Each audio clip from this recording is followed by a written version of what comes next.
मैं देता हूँ। बहुत बहुत धन्यवाद सभी साथियों का यहाँ आने के लिए। जैसा कि रामबली जी ने बताया कि अरवल जिला में मेरा ये पहला, आप लोगों से पहली बार मैं मुखातिब हो रहा हूँ। दुर्भाग्यवश यहाँ हम लोग अभी तक पदयात्रा के जरिए नहीं आ पाए हैं। हालांकि यहाँ कुंठा में मैं एक छोटे से प्रोग्राम में आया था, लेकिन आज यहाँ एक छोटी सी बैठक है, उसके लिए मैं आया हूँ। उससे पहले आप पत्रकार जनों से मुलाकात कर रहे हैं। दो पार्टी के जो कार्यक्रम बड़े अभी होने हैं, जिसकी घोषणा हुई है 11 मई से, हम लोग जो बिहार में जातीय जनगणना भूमि सर्वे से जुड़ा हुआ जो मामला है, उसको लेकर जन स्वराज पार्टी ने एक बड़े अभियान की शुरुआत करने की बात कही है। जैसा कि आपको मालूम है, जातीय जनगणना को लेकर पिछले 3-4 वर्षों से बिहार में कई तरह की राजनीतिक दलों के विचारों का आपस में द्वंद्व चलता रहा है। कुछ लोग उसके पक्ष में, कुछ लोग उसके विपक्ष में। जन स्वराज की भावना हमेशा रही है कि इस तरह की गणना से, इस तरह के सर्वे से कोई नुकसान नहीं है। अगर उस गणना, उस सर्वे से जानकारी जो मिले, उसका उपयोग किया जाए समाज के बेहतरी के लिए, तो उसका फायदा ही है। और उसी लिए हम लोगों ने जातीय जनगणना, जो जिसको सरकार ने जनगणना कहा, जनगणना तो है नहीं, वो गणना ही सर्वे ही है, उसके आधार पर जो समाज के साथ बहुत बड़ा धोखा हुआ है, उसको लेकर जन स्वराज ने 11 मई से एक बड़े कार्यक्रम की घोषणा की है। आप लोगों को याद होगा, 2 अक्टूबर 2023 को जातीय जनगणना प्रकाशित हुआ।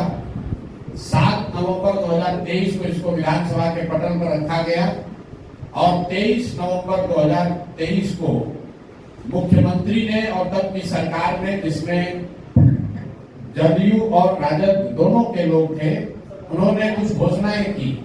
उन घोषणाओं में एक सबसे महत्वपूर्ण घोषणा ये थी कि जातीय जनगणना के आधार पर चिन्हित किए गए 94 लाख गरीब परिवारों को, जिसमें सभी जाति धर्म के लोग हैं, लेकिन ज्यादातर उसमें अति पिछड़ा गरीब मुस्लिम समाज के लोग रहे हैं, तो 94 लाख गरीब परिवारों को सरकार ने, मुख्यमंत्री ने 2 लाख रुपया सहायता के तौर पर देने की घोषणा की थी।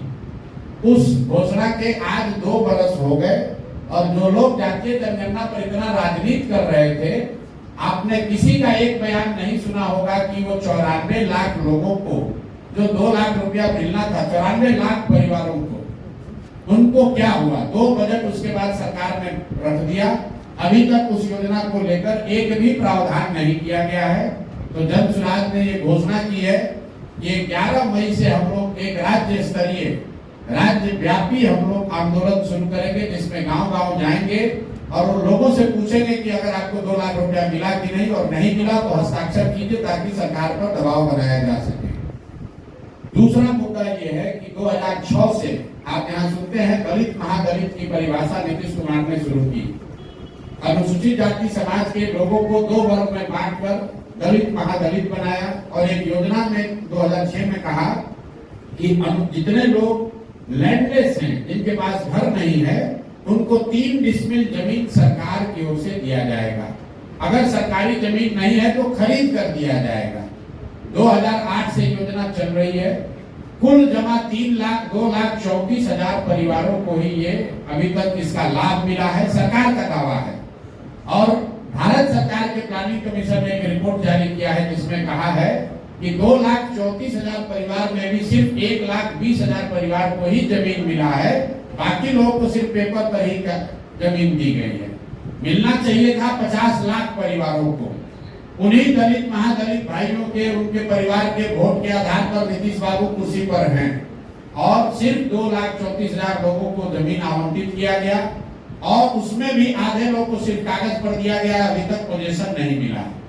तीसरा जो बहुत बड़ा मुद्दा है, आप अरवल में भी देखते होंगे, ये भूमि सर्वे का काम जो चल रहा है। भूमि सर्वे के नाम पर इस राज्य सरकार ने राजस्व विभाग को धन उगाही का, जनता से धन उगाही का सबसे बड़ा जरिया बना लिया है। हर घर में रसीद कटाने के लिए, दाखिल खारिज करने के लिए, जमाबंदी के लिए 20,000, 25,000, 50,000 रुपया लिया जा रहा है। ये काम हो रहा है जमीन के सर्वे के नाम पर। और फरवरी में अभी सरकार का रिपोर्ट आया है, 20% से कम जमीन का ही अभी तक डिजिटाइजेशन हुआ है। तो ये तीनों जो मुद्दे हैं, कि 94 लाख परिवारों को 2 लाख रुपया जो आपने देने का वादा किया था वो कब दीजिएगा? दलित, महादलित, अति पिछड़ा समाज के भूमिहीन लोगों को जो 3 डिसमिल जमीन देनी थी उस पर आपने क्या किया वो बताइए। और तीसरा, ये भूमि सर्वे के नाम पर घर घर में जो आप लड़ाई लगा रहे हैं, हर गांव में हर परिवार से पैसे की जो वसूली हो रही है, इस पर तुरंत रोक लगाई जाए। इसके लिए जन सुराज 11 मई से राज्य व्यापी आंदोलन शुरू कर रहा है। गांव गांव में हम लोग जाएंगे। ये तय किया है कि 1 करोड़ लोगों से हस्ताक्षर लिया जाएगा, उनकी सहमति ली जाएगी और उसको लेकर हम लोग राज्यपाल और मुख्यमंत्री से मिलेंगे। अगर वो बात नहीं मानते हैं तो अगला जो मानसून सत्र है उसमें जन सुराज लोगों के साथ मिलकर विधानसभा का घेराव भी करेगा। और इस पर इसकी जो शुरुआत है वो शुरुआत में खुद से अपने साथी जो नेतागण हैं, जो समर्थक हैं, जो हम लोग के कार्यकर्ता हैं, जन सुराज परिवार से जुड़े लोग हैं, ये सब हम लोग शुरुआत इसकी कर रहे हैं मुख्यमंत्री के अपने गांव कल्याण बिगहा नालंदा से। वहीं पर जाकर शुरू करेंगे, पूछेंगे कि भाई किसको 2 लाख रुपया मिला, किस दलित महादलित को 3 डिसमिल जमीन मिला। और कल्याण बिगहा में लोगों से जाकर ये पूछेंगे कि भाई आपके भूमि सर्वे में दाखिल खारिज में रसीद कटाने में सरकार आपसे पैसा ले रही है कि नहीं ले रही है? क्योंकि अगर नीतीश बाबू अपने गांव में 3 काम नहीं करा पा रहे हैं तो पूरे बिहार में जो आरोप लग रहा है उनके सरकार पर, वो स्वाभाविक है कि भाई आप अपने गांव में तो कम से कम लागू करा के दिखा दो।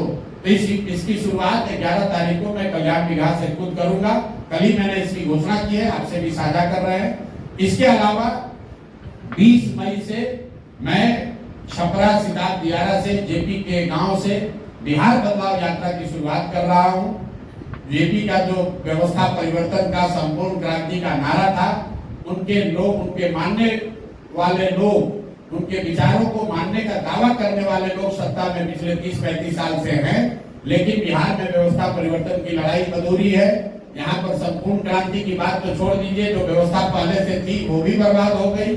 इसलिए जेपी के गांव सिताब, दियारा से 20 तारीख से जन सुराज की ओर से हम लोग एक बिहार बदलाव यात्रा की शुरुआत करेंगे, जिसमें 120 दिन 4 महीना घर लौटे बगैर गाड़ी से बिहार के 240 विधानसभा क्षेत्रों के गांव, घर, पंचायत, प्रखंड में हम लोग जाएंगे, वहीं पर रुकेंगे, साथ में जनता के रहेंगे और पूरे बिहार में लोगों को एक ही संदेश देना है कि अगर व्यवस्था परिवर्तन करनी है तो आप अपने बच्चों के लिए सजग होइए, अपने बच्चों के लिए वोट कीजिए, उनके पढ़ाई रोजगार के लिए वोट कीजिए। ये संदेश लेकर हम लोग सिताब, दियारा से निकलेंगे। तो ये जो 2 बड़े कार्यक्रम है इसकी मैंने आपसे साझा किया। अब आपके जो सवाल है आप सवाल कर सकते हैं। बहुत बहुत धन्यवाद। सवाल आप मंच पर बैठे हुए किसी भी व्यक्ति से कर सकते हैं। कई स्थानीय मुद्दे ऐसे हैं जो शायद हमसे बेहतर ये लोग जानते हैं, इनकी समझ भी हमसे बेहतर है। तो आप कोई भी सवाल मंच पर बैठे हुए किसी भी व्यक्ति, चलिए कम से कम एक कदम तो बढ़े। पहले हम लोग हैं जिन्होंने कहा कि शराबबंदी को हटाया। लोगों ने कहा क्यों कहा? भाई शराबबंदी इसलिए हटाने की बात कर रहे हैं कि पहली बात तो शराबबंदी बिहार में है ही नहीं। नुकसान बिहार के लोगों का 15 से 20 हजार करोड़ का हर साल हो रहा है। ये पैसा कहाँ जा रहा है? ये पैसा जा रहा है बिहार के भ्रष्ट नेताओं के पास, अफसरों के पास। और जो गरीब व्यक्ति है, जो अति पिछड़ा है, गरीब है, दलित है, मुस्लिम है, उसको सरकार, इसी सरकारी तंत्र, इसी कानून के नाम पर प्रताड़ित कर रहा है। अभी जो तारीख की बात की गई है, आप गांव में चलिए, सिर्फ पासी समाज के लोग ही क्यों, आप मुसहर समाज की दशा देखिए, आप पासवान समाज की दशा देखिए, अति पिछड़ा समाज के किसी भी गांव में चलिए, पुलिस वाले पहुंच गए, किसी को शराबबंदी के नाम पर पकड़ लिया, वहां के महिलाओं को बुलाकर थाना में कहता है झाड़ू लगाओ, बर्तन साफ करो। और ये तमाम चीजें हमने रास्ते चलते हुए पैदल पदयात्रा के दौरान देखी। इसीलिए कहा कि भाई जिन महिलाओं के नाम पर ये कानून को बनाए हो, सबसे ज्यादा प्रताड़ित, शोषित वो महिलाएं हो रही है। ये ताड़ी वाली जो बात है, आप किसी भी ताड़ी वाले पासी परिवार में ये पुलिस वाले घुस जाते हैं, उनका हांडी उंडी तोड़ देते हैं, पैसा ले लेते हैं, उनसे बदमाशी करते हैं। तो शराबबंदी हटना चाहिए। और आपने देखा होगा शराबबंदी तो लागू नहीं है, इसका एक बहुत बड़ा कुप्रभाव युवाओं को पड़ रहा है। बिहार में पहली बार सूखा नशा पिछले 3-4 साल में इतनी तेजी से बढ़ा है, गांव गांव में सूखा नशा बढ़ रहा है। मैं तो रोज कह रहा हूँ कि अगर स्थिति यही रही तो जैसे उड़ता पंजाब पिक्चर बना था वैसे उड़ता बिहार पर पिक्चर बनने लगेगा। हम लोग को अपने विचारधारा, पार्टी, दलगत राजनीति से ऊपर उठकर बिहार के बच्चों के भलाई के लिए इस फर्जी कानून को हटाना चाहिए और बिल्कुल महिलाओं को का वोट लेने के चक्कर में गलत बात नहीं करनी चाहिए, क्योंकि महिलाओं को भी पता है कि शराबबंदी कहीं नहीं लागू है। अंतिम बात, जो नेता भी कहता है कि शराबबंदी का फायदा है, खासकर भाजपाई नेता, जदयू के नेता, उनसे जरा पूछिए कि अगर इतना इसका फायदा है तो ये फायदा आप लोग बिहार के लोग को काहे दे रहे हैं भाई? देश की महिलाओं को ये फायदा क्यों नहीं दिया जा रहा? इतना बढ़िया मिठाई बिहार के लोगों को क्यों खिलाया जा रहा है? मोदी जी देश में प्रधानमंत्री हैं, पूरा देश में शराबबंदी लागू कर दे। किसी भाजपा नेता से आप पूछिए कि अगर भाई शराबबंदी से इतना फायदा है तो यूपी के महिलाओं को काहे वंचित किए हो इससे? वहां पर भी लागू कर दो। अरे ये बिहार के गरीब जनता को बेवकूफ बनाकर वोट लेने का तरीका है। उनको भी मालूम है कि इसका कोई फायदा नहीं है, इसका सिर्फ और सिर्फ नुकसान ही है। सर, एक और क्वेश्चन, विपक्ष मांग कर रही है कि पुलवामा का जो रिपोर्ट है उसका सार्वजनिक किया जाए, क्या जनसुराज भी इस रिपोर्ट की मांग करेंगे? लोकतंत्र में जितनी भी इस तरह की मांगे होती हैं, जहां जब तक उसका आधार यह है कि समाज में वस्तु स्थिति पर चर्चा हो, ट्रांसपेरेंसी हो, उस नजरिए से अगर मांगा जा रहा है तो उसमें कोई दिक्कत नहीं है। पार्लियामेंट में रिपोर्ट रखी जानी चाहिए, पार्लियामेंट उसी के लिए बना है, उसी पर डिबेट होना चाहिए। लेकिन अगर उसको राजनीतिक नियत, गलत नियत से मांगा जा रहा है तो उसका अलग बात। आरटीआई का कानून इस देश में है, क्यों है? इसीलिए कि सरकार जो निर्णय लेती है उसकी जानकारी पब्लिक को होनी चाहिए, जनता मालिक है, तो उस मांग में कोई दिक्कत नहीं है। अगर सरकार सही समझती है उसमें कोई ऐसा सेंसिटिव राष्ट्रीय सुरक्षा से जुड़ा मामला नहीं है तो राजनीतिक रोटी सेकने के बजाय रिपोर्ट को सार्वजनिक करना चाहिए, इसमें कोई दिक्कत नहीं। सर, इलेक्शन की जो भी आपके पास सीट आएगा विधानसभा इलेक्शन में, तो क्या आप सरकार के साथ अलायंस करेंगे या विपक्ष में बैठना पसंद करेंगे? भाई, जनसुराज ने पहले घोषणा की है कि हम लोग का अलायंस बिहार के उस जनता के साथ है जो बिहार में व्यवस्था परिवर्तन चाहता है, उन नेताओं के साथ नहीं है जो एमएलए जीतना चाहता है। हम लोग राजनीति एमएलए बनने के लिए, मंत्री बनने के लिए नहीं कर रहे हैं। जितनी सुख सुविधा, नाम, पैसा, शोहरत, इज्जत, ताकत लोगों को एमएलए एमपी बनकर मिलता है, उससे कहीं ज्यादा सुख सुविधा, साधन, शोहरत भगवान की दया से हम लोग को मिला हुआ है। राजनीति इसलिए नहीं कर रहे हैं कि आकर यहाँ एमएलए बन जाए। वो जनसुराज में जुड़े हुए ज्यादातर लोगों का मत नहीं है और बिल्कुल विपक्ष की बात ही नहीं है। हम लोग बिल्कुल अपने दम पर 243 सीट लड़ेंगे। जनता का आशीर्वाद मिला तो व्यवस्था परिवर्तन की लड़ाई को आगे बढ़ाएंगे, जनता का आशीर्वाद नहीं मिला तो विपक्ष में बैठेंगे। आप लोग भी जो है ये समझते हैं कि जो राजनीति का मतलब सिर्फ चुनाव नहीं है। देश में आजादी से पहले जितने बड़े नेता हुए वो तो कभी एमएलए एमपी नहीं बने, तो क्या उन्होंने देश के समाज को धारा, उनको दिशा नहीं दी? क्या उनका समाज में कोई कंट्रीब्यूशन नहीं है? क्या उन्होंने राजनीति नहीं की? राजनीति का मतलब विशुद्ध तौर पर सिर्फ चुनाव नहीं है। चुनाव भी लोकतंत्र का एक बहुत बड़ा हिस्सा है, लेकिन राजनीति ये भी है कि समाज के दबे कुचले लोगों की आवाज आप बने, उनकी ताकत बने। राजनीति ये भी है कि समाज के मुद्दों को आप प्रखरता से सरकार के सामने लोगों के बीच में रखें। ये तो सिर्फ शराबबंदी का कानून है, बना है, जिसके तहत दुकान शराब। मेरा ही नाम है, वोट वोट नहीं मांगते हैं। अभी पहले के साथी लोग बता रहे हैं जल्दी जनसुराज को वोट दीजिए, प्रशांत किशोर आएंगे सुधार देंगे। हम आपको बता रहे हैं हम वोट वोट नहीं मांगते हैं। बिहार के एक साधारण परिवार के लड़के हैं। हमारे अपने दादा किसी बिहार में मजदूर थे, बैलगाड़ी चलाते थे। बाबूजी हमारे सरकारी डॉक्टर थे। माता पिता का आशीर्वाद है, ऊपर वाले की कृपा है, जीवन में कुछ हासिल कर लिए। पिछला 10 साल में लोग बताते हैं कि हमने जिसको सलाह दे दिया, जिसका हाथ पकड़ लिए, वही आदमी जीत के राजा हो गया। लेकिन 3 बरस पहले हमने उस काम को छोड़ दिया है। अब लोग बताता है भाई जिस काम को करके इतना नाम, पैसा, शोहरत कमाए हैं, वो छोड़कर गली गली, गांव गांव बिहार में पैदल क्यों चल रहे हैं? वो काम को इसलिए छोड़े कि 10 बरस बड़े बड़े दल और नेताओं को जिताकर देखा। जैसे आप मुखिया विधायक को जिताते हैं, और फिर 5 वर्ष के बाद वही का वही हाल रह जाता है। वैसे हम एगो दुगो नहीं 10 को मुख्यमंत्री को जिताने में कंधा लगाए, सरकार बनवाए, लेकिन ये अनुभव हुआ कि नेता और दल के जीतने से जनता का जीवन नहीं बदलता। ये आपको हमको लगता है कि हमारा दल जीत गया, हमारा नेता जीत गया, हमारा जात वाला जीत गया, हमारा गांव वाला जीत गया। भैया जो जीत गया वो जीत के हेलीकॉप्टर पर गया और आपका बच्चा जहां था वहीं रह गया। तो हमें यह अनुभव हुआ कि अगर भगवान ने हमको ये शक्ति बुद्धि दी है कि मैं लोगों को सलाह देता हूं, लोग का जीवन बदल जाता है, तो नेता और दल को तो बहुत सलाह दे दिए। एक बार चल के बिहार की जनता को सलाह देते हैं, आपको सलाह देते हैं, आपका हाथ पकड़ते हैं ताकि आपका जीवन भी बदले और आपके बच्चे भी जीत कर आए। इसीलिए ये अभियान शुरू किए हैं। हम वोट नहीं मांगते। वोट क्यों नहीं मांगते? हमारा पार्टी वाला लोग है, इसके लिए भी वोट नहीं मांगेंगे। वोट इसलिए नहीं मांगते हैं कि हर 2 बरस पर 3 बरस पर कोई ना कोई वोट मांगने आता ही है आपके पास। जो आता है यही कहता है हमको वोट दे दीजिए, हम आएंगे ना तो सब काम है आपका कर देंगे। यही बात सुन सुन के आप जीवन भर से वोट दिए जा रहे। 30-40 बरस तक आपने कांग्रेस को जिताया, फिर 15 बरस गरीब के बेटा लालू जी को राजा बनाए। अभी 20 बरस से नीतीश बाबू कुर्सी पर बैठे हैं।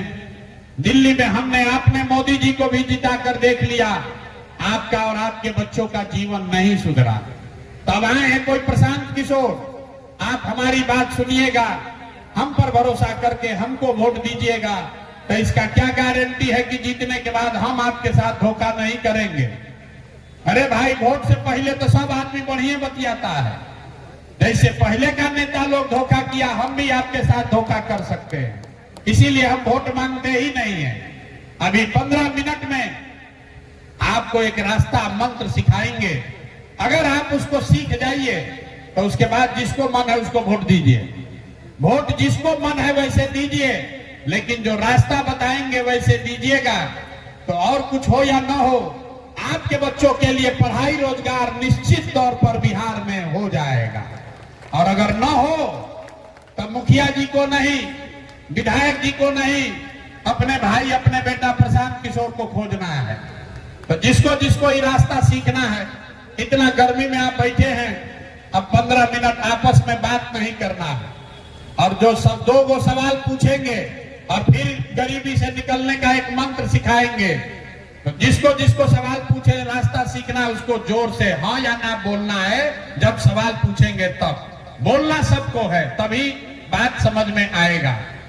जितने लोग यहाँ आप आए हैं, जरा सोच के बताइए, आपके गांव पंचायत में, अरवल में, यहाँ गांव पर आपके पंचायत में और कुछ हो या ना हो, आप सभी के बच्चों के लिए बढ़िया पढ़ाई और रोजगार का व्यवस्था होना चाहिए कि नहीं होना चाहिए?